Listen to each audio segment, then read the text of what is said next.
8वी ते 10वी ह्या इयत्तांमध्ये शिकणाऱ्या विद्यार्थ्यांमध्ये असुरक्षितता, आत्मविश्वास कमी व अज्ञान, भय यामुळे मुली कोणताही विचार न करता टोकाचे पाऊल उचलतात.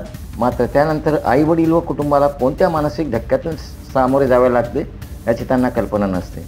12 ते 16 या वयात मुलांमुलींमध्ये शारीरिक बदल तसेच मानसिक बदल होत असतात. या वयातील विद्यार्थी अभ्यास, मैत्री, प्रेम यांचे खूप टेन्शन घेतात. असाच अविचारीपणा पोद्दार इंटरनॅशनल सिऊड येथील शाळेतील विद्यार्थी निलेश किनीकर या 14 वर्षीय विद्यार्थ्यांनी केला. शाळेच्या 5व्या मजल्यावरून उडी घेत त्याने आपले जीवन संपवले. पोलिसांनी तपास सुरू केला आहे, पण आत्महत्येचे कारण अद्याप समोर आलेले नाही.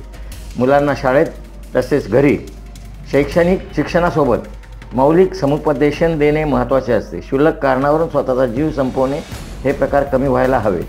Navi Mumbai police आयुक्तालयामध्ये NRI police स्टेशनच्या हद्दीमध्ये सेक्टर 44 सिऊड येथे पोद्दार इंटरनॅशनल स्कूल ही शाळा आहे. त्या शाळेमध्ये सकाळी 6:30 ते 7 वाजेदरम्यान मुलगा निलेश किनीकर वय 14 9वीत त्याच शाळेमध्ये शिकत होता.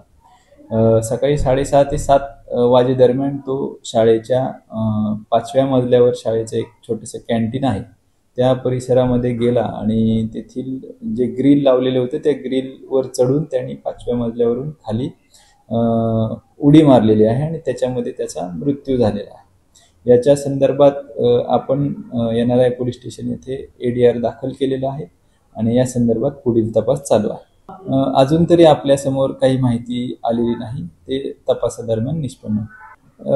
याच्यामध्ये असंच आहे की आपण आपल्या मुलांशी बोलणं गरजेचं आहे, मुलांचं काउन्सिलिंग करणं गरजेचं आहे. मुलं दररोज काय करतात, मोबाईलचा वापर कशा पद्धतीने करतात, कुठल्या सिरीज बघतात किंवा इतर मुलांशी काय गप्पा मारतात याच्याकडे थोडं लक्ष ठेवणं गरजेचं आहे. न्यूज शाहीसाठी अनिल कुमार वळे यांचा रिपोर्ट.